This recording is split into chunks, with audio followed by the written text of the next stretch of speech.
Family,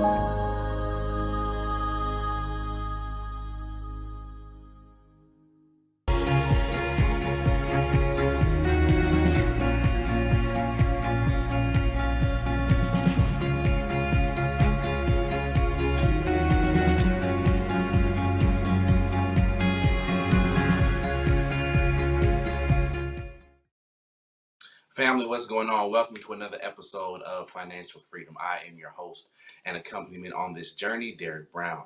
Yo, we have a great episode for you today. But before we get into that, I want to make sure that we're able to say thank you. Started back in March 2020, and you guys have been with us. And we've expanded from one episode and one show with over 45 million views from across the world to over 35 different shows spanning throughout the course of the day to inspire and inform.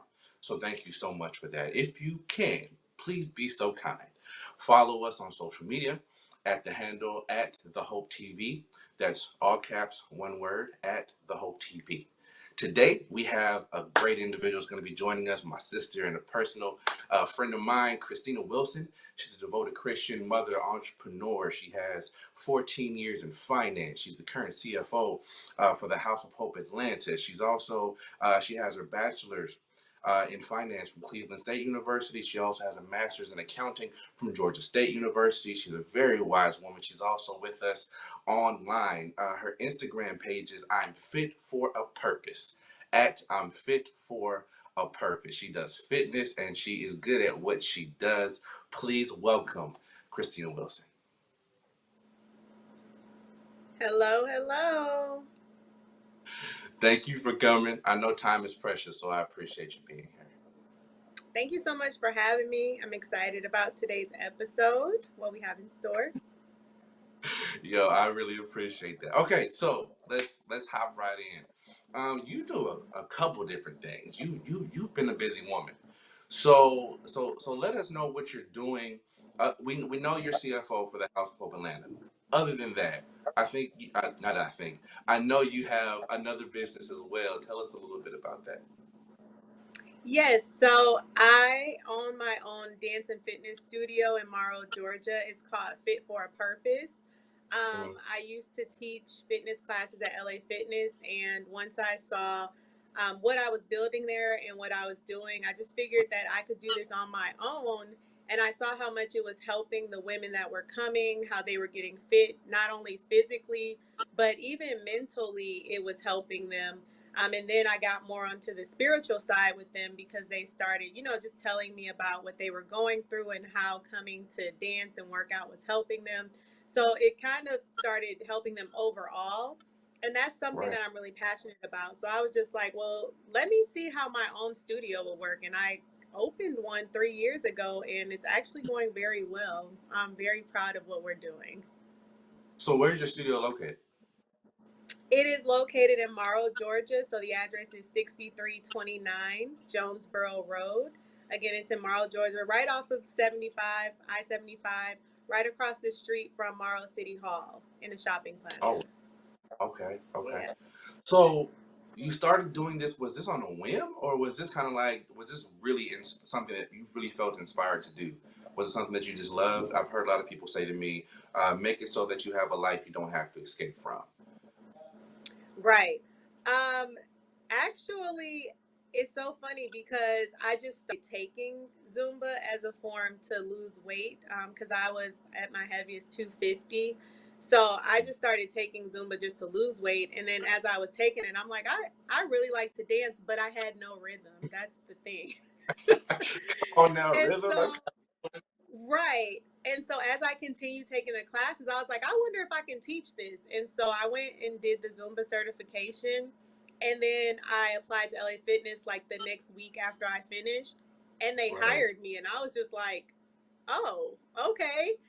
And so once I, it was really funny. And so, like, once I started teaching for like 2 years at LA Fitness, I Right. kind of didn't say anything to anybody. I was saving my money at the time because I knew when you and I got licensed, the Mm-hmm. lady spoke over me and she's like, "Have you ever seen yourself owning a business?" And I was like, "No," because I never thought about it. And she Right. literally spoke that over me back Wow. then. And it was like 2 years later, my next thing I know, I'm opening a whole building, and Mm. I never even thought about having my own business ever in life.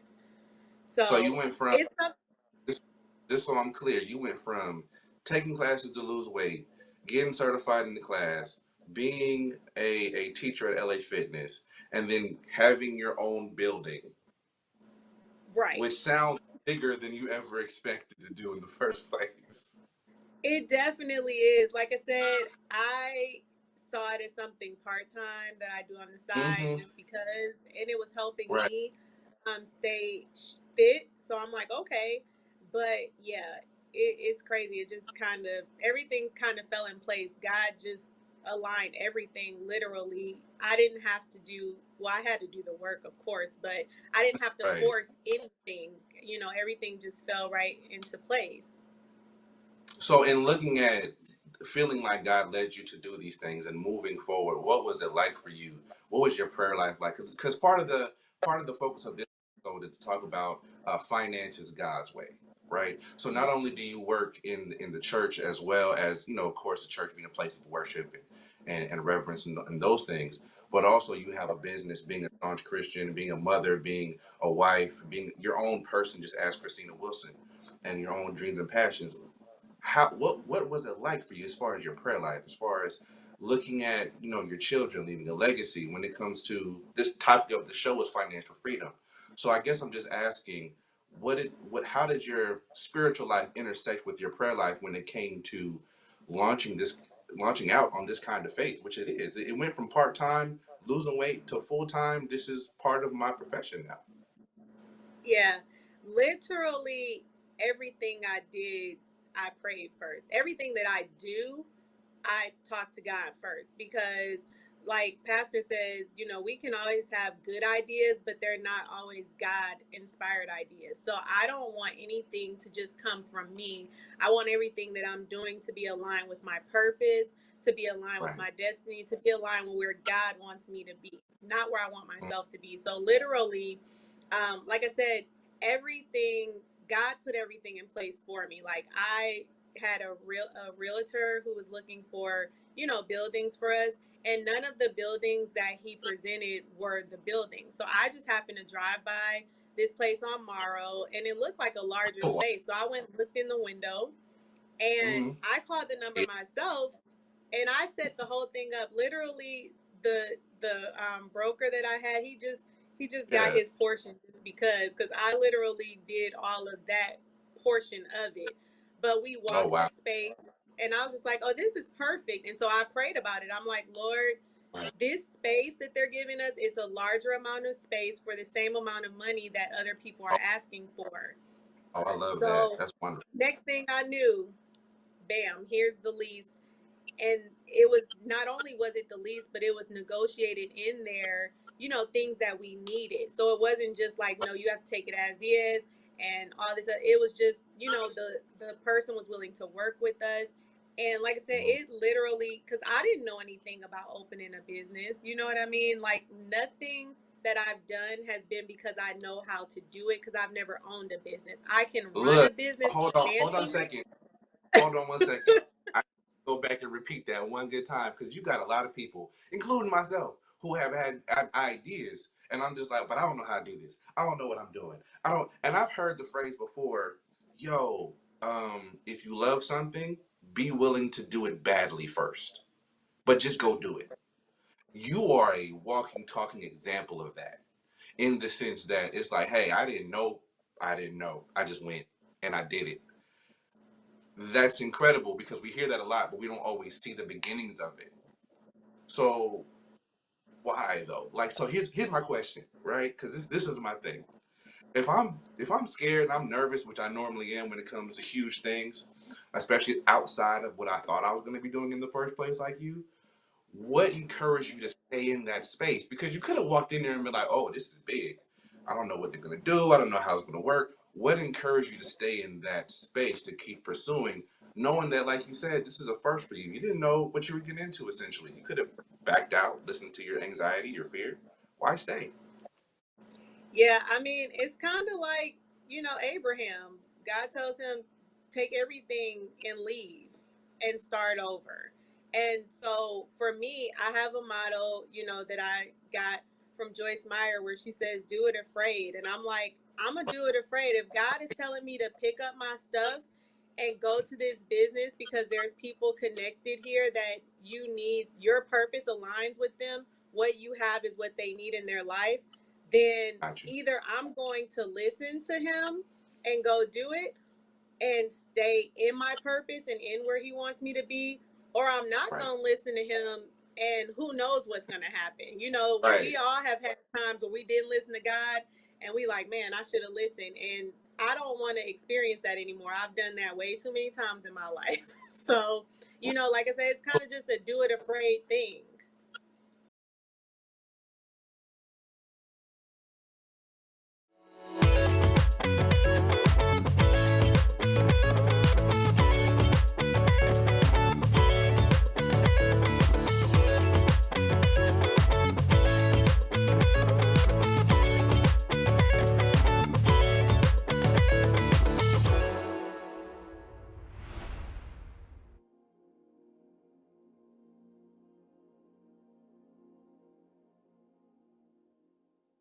Hey Bobo, do trees tell each other stories? I'm sorry. I'm afraid I don't know that. Hey, why don't we go find out? Listen. Do clouds take naps? I couldn't tell you. Dad, do stars visit their friends? Look!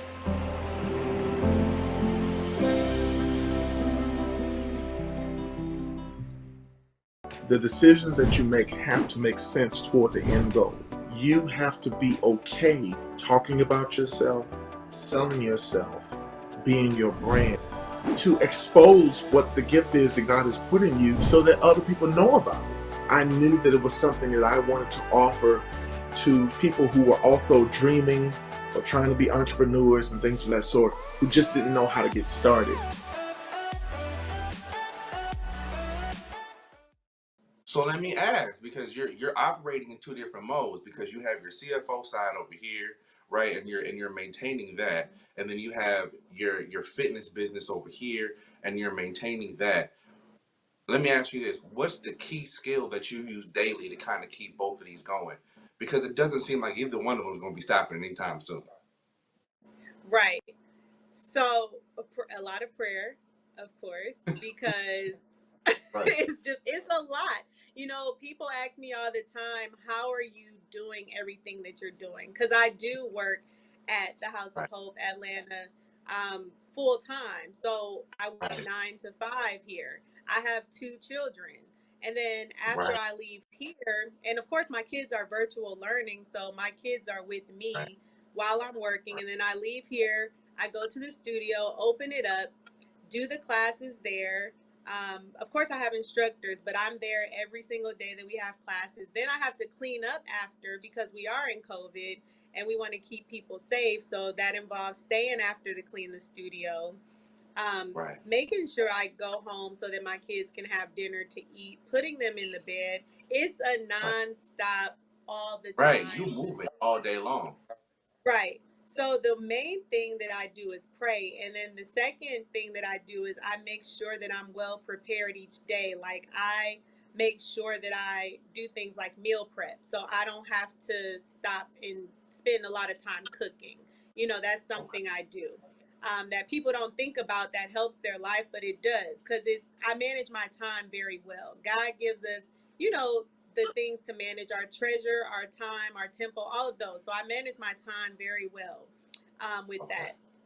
Also, another thing that I do is I keep the two very organized. So I have a planner for what I need to do for work.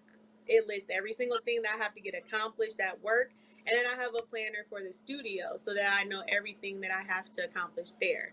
Because if either one goes lacking, I'm in trouble, right? If my business goes lacking, I don't get the money from there. Now, if my job goes lacking, I'm going to have to answer to my boss. So, Right. it's just about keeping everything organized and making sure that I stay on top of it. I can't slack in really any area.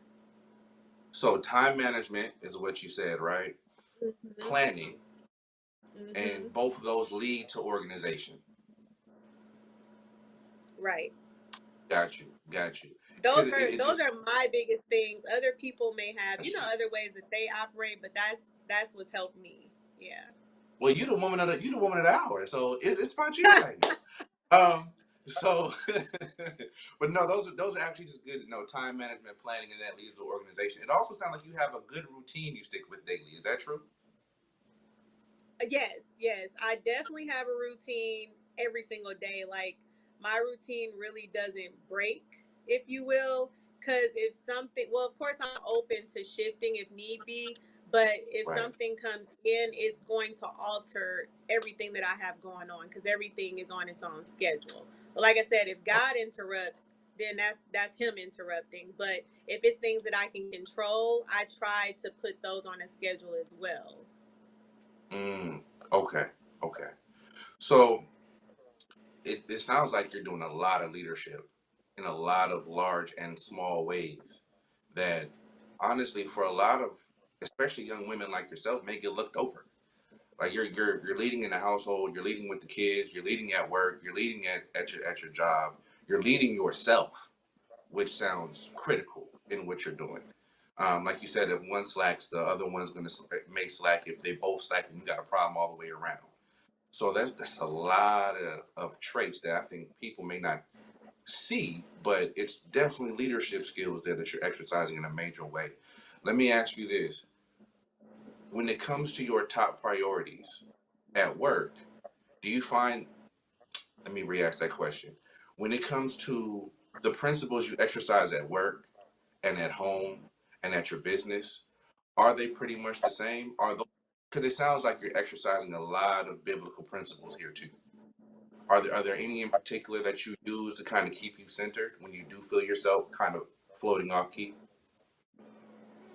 Um, my biblical center as far as work and my business go would probably be um let me see. It's really hard because I mean, I use a lot of the Bible all the time, as you know. That's what ministers do. We just our life is based off the Bible. But you're Right. asking me to pick like one verse. So, um It does.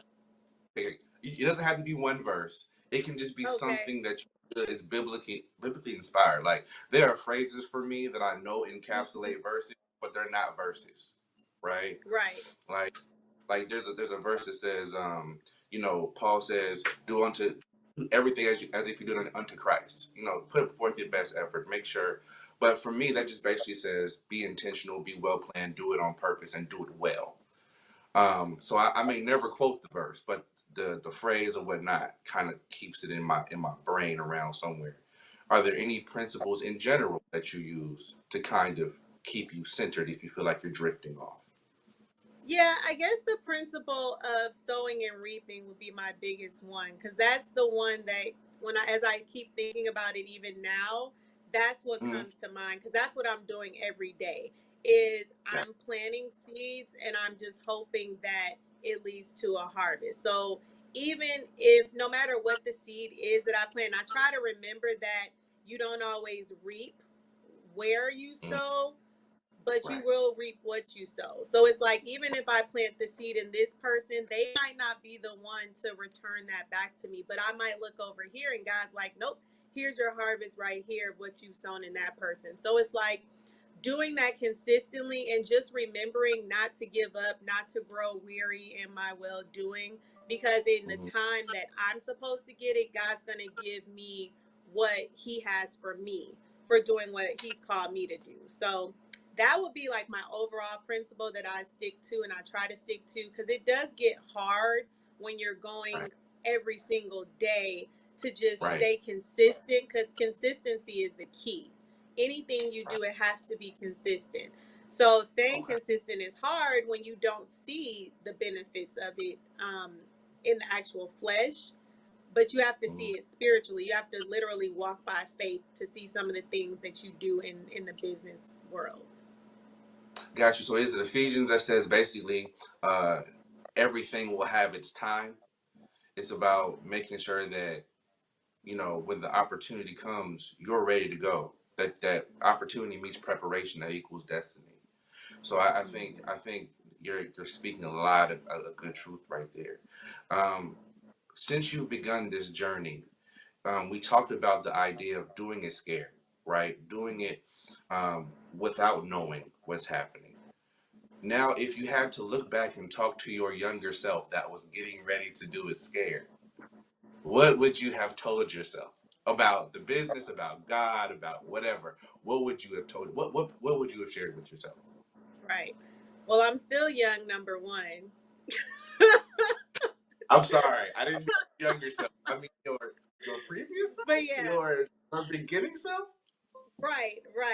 But yeah, no, I would definitely, I think that a lot of principles are not taught to our children. Like, I am teaching my children a lot of things that I feel like, period, we are not learning, maybe especially in the African American community. I would like to even venture to say that, because even when we go to college, what's the first thing that they give you? A credit card application. And you're new to college, you're away from your parents. All you see is, oh, $1,000. And some people it's like, I don't have to pay that back. No, you do, but that's not something they're going to tell you. And they're not going to tell you, oh, and it's at this interest rate, because some of those people don't even know what an interest rate is added on top of a credit card. So going into college, you get that, you get the credit card, you buy all the new J's or whatever is out. So you max out that $1,000, and now you stuck paying it back without a job. So now that goes on your credit report, and you end Right. up with bad credit. So it's like things like that. Even the principle of saving money. Like, most of us who went to school had student loans. Why? Because our parents probably couldn't save or didn't know about saving or whatever the case was. But even now, it's teaching people. Like, I go around, do workshops on budgeting. I have a whole budget worksheet that I give to people in those workshops, just to tell them how to manage their money, because that's something that a lot of people steer away from. Or some people think that, oh no, I'm mentally managing it.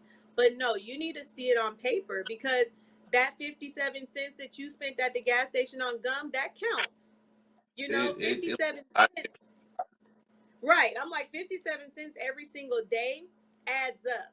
Or like mm, $10 every week at Starbucks, even if you go once a week, that adds up. So it's, just seeing stuff like that. Are you budgeting your money? How are you spending your money? Are you saving? Are you putting into a retirement plan? Are you planning on paying your bills off before the maturity date? Or are you just trying to let them put all that interest on there and you pay it off at the last minute? Because all you're doing is helping these companies grow by giving them the money and interest. So it's a lot of right. stuff that people don't know, that, and I'm saying for myself as well, this is the things I would have taught myself, because it's just like, depending on what generation raised you. Like, my grandparents raised me, so this is not stuff that they were thinking to teach me. They want me to go to college, which I Yeah. did, graduate, but I'm like, okay, I graduated with hmm student loans. Like, Quick. so I'm like, what then? So now, Oh, luckily, right.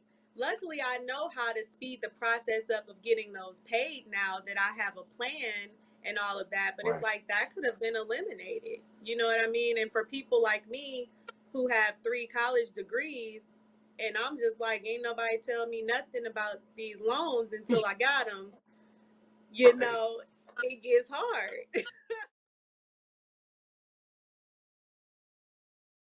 A lot of times it's easy to attach your identity to something you do or somewhere you work because you don't like who you are.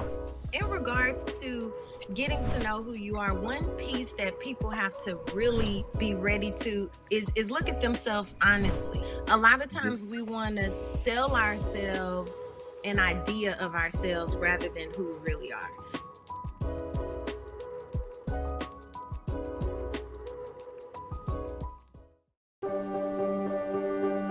Being prepared is a part of who you are, but it's especially important in the case of a disaster.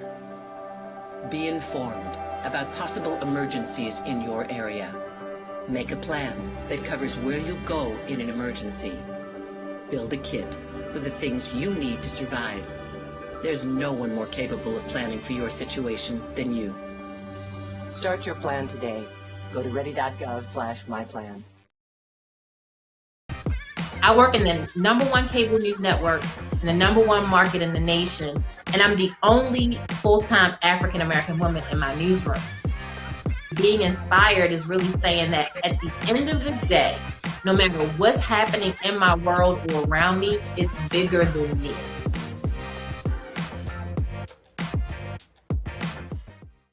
I guess now they've changed the dynamic where you have to do entry and exit counseling to be able to get the loan, so that you have to know what's going on. But I don't know too many people who read pages and pages of the exit counseling paperwork.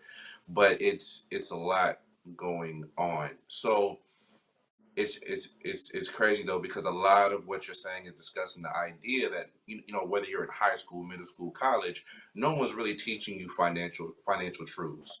Um, Unless you're somebody like yourself who has an accounting degree, there's a lot of stuff we just don't know. And I see that when it comes down to it, it becomes something that is very ingrained in us. Like you said, being able to teach your kids about finances so that when they get older, they can carry those things with them. So if they do launch a business, or they do launch a Zumba, or they are motivational speakers, or preachers, or so on and so forth, they have this knowledge base already. And I think it's very critical what you're doing, being able to teach your children financial principles so that when they grow up, they have a better chance than we do. I know for me, I wasn't particularly taught finances in any regard. Church or at school or at home is something that I kind of had to grow and learn so fast. This show actually has forced me to learn a lot over the past, 7-8 months. So it's been great. Let me ask you this: since we're talking about generating wealth, since we're talking about talking about those principles we would have liked to teach our kids, if you had to boil down maybe like 3 principles, 2 or 3 principles that you really live by when it comes to money, managing work, business, home, what would you say those are? Well, for me personally, I budget. So I have a budget that I live by and that I try to stick to as best as I can, and then I save my money. Okay. So having a budget and having a savings, because anything can happen to you. Like if you have a car, if you own, lease, whatever, a car, and the car goes out, you have to pay for the repairs. They're not going to give you that for free. If you own a house, something breaks in your house, you have to pay for that. So having enough money in the savings account to help you pay for those things is very critical, especially if you have kids. It's not just you. Right. Because kids can't take care of themselves. So for me, it's like I have to have a certain amount in my savings account. So for me, that amount might be different for someone starting off. I know Dave Ramsey talks about $1,000 in your savings account, just because 1,000 is a safe number. For me, that number is a little higher because, like I said, I just purchased the house and all that, so I want to make sure that my kids are okay. Right. Those are 2 principles, but the third one would be making sure you pay your debt off, like become debt free. So the only debt that I have is my student loans in my house, and I just got a new car. So those 3 things. But as far as like the credit cards and all that, those are paid off. My plan is to pay my house off in the next 15 years because I don't want a 30-year mortgage. It's just too much. But when you don't have credit cards and all that slowing you down, you can take those payments that you would have made on that and put it towards your house payment, or put it towards your car payment to pay that off quicker, or put it towards your student loans. So, those are things that kind of catch us up when they offer them to us, because I know a lot of people that have thousands of dollars in credit card debt that, that's just taking money out of your household when you could be using that somewhere else. I think they said the average credit card debt was like 6,500 or something like that. I don't remember what the exact number was. And I think I remember them saying that the average HBCU student or Black student has about $27,000 to $35,000 of student debt when they come out of college. Wow. So it's not an abnormal situation. It's not an abnormal situation at all for us to have to deal with student loans, car payments, various debts. Credit card debt seems to be the most common. So I think you're handling a lot, and you're doing it very well.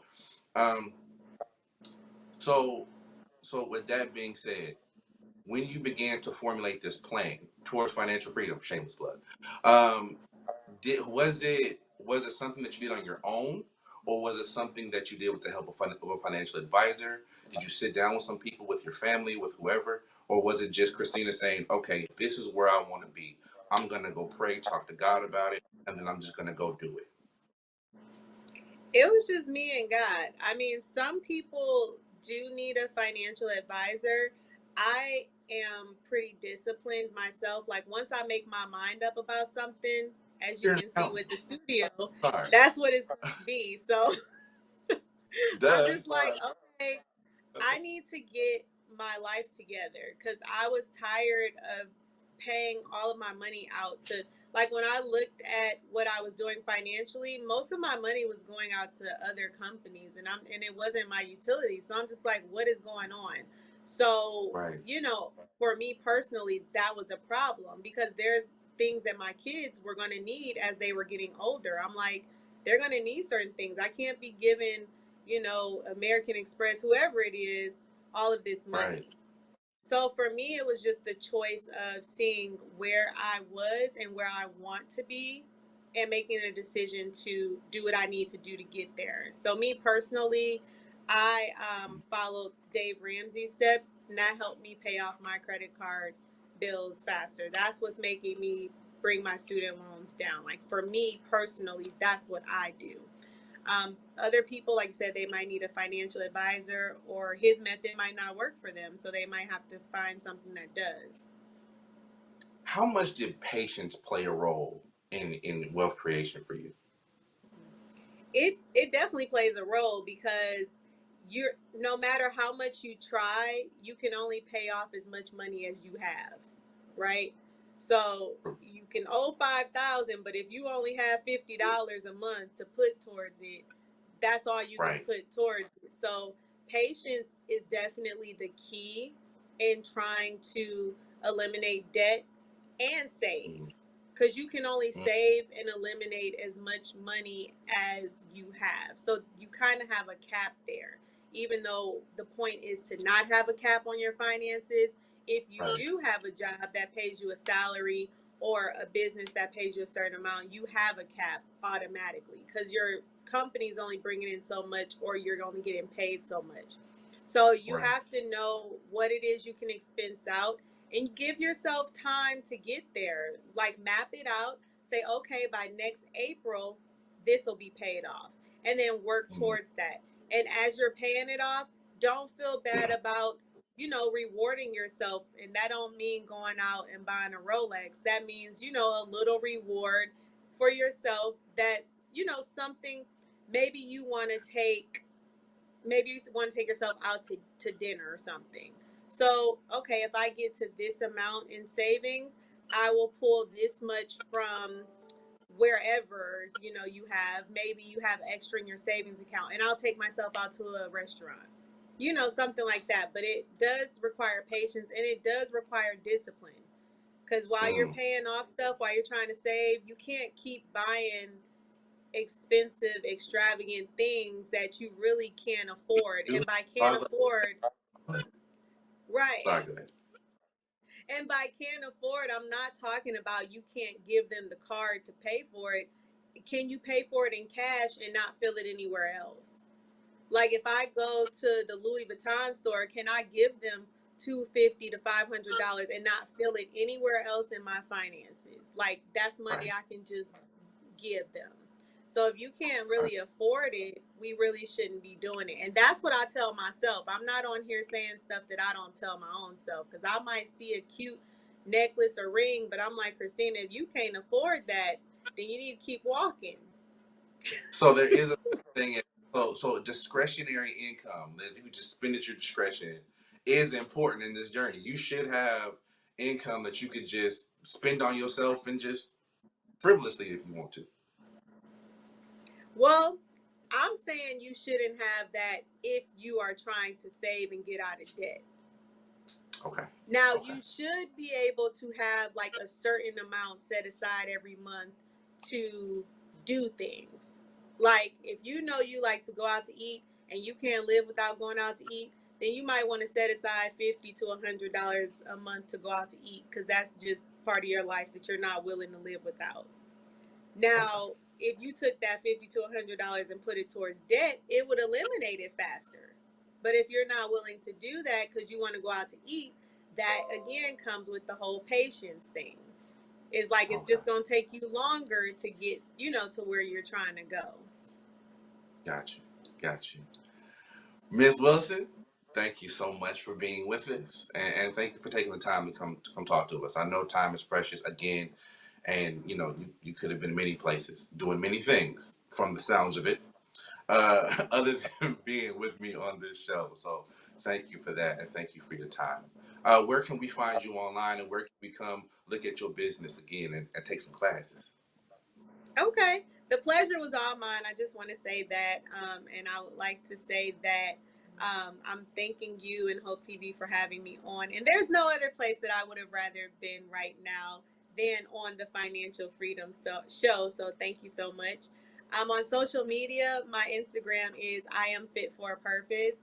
I have the Dance and Fitness Studio in Morrow, Georgia. It's at 6329 Jonesboro Road. And the Instagram for that is just Fit for a Purpose. Our website is www.fitforapurposellc.com. So taking a class is real easy. Just go on there and come on in and see us. That's it. Gotcha. Wonderful. Thank you for being here again. Ladies and gentlemen, thank you for tuning in tonight. This has been Christina Wilson. She's been sharing some principles about how she's been able to do everything she's doing, from being a mom, from being a wife, to being an entrepreneur, to being an employee, a CFO. She's been doing some big things. So I hope you got something from it. As always, thank you for joining us on our journey towards financial freedom. I have been your host, Derek Brown, and be safe out there.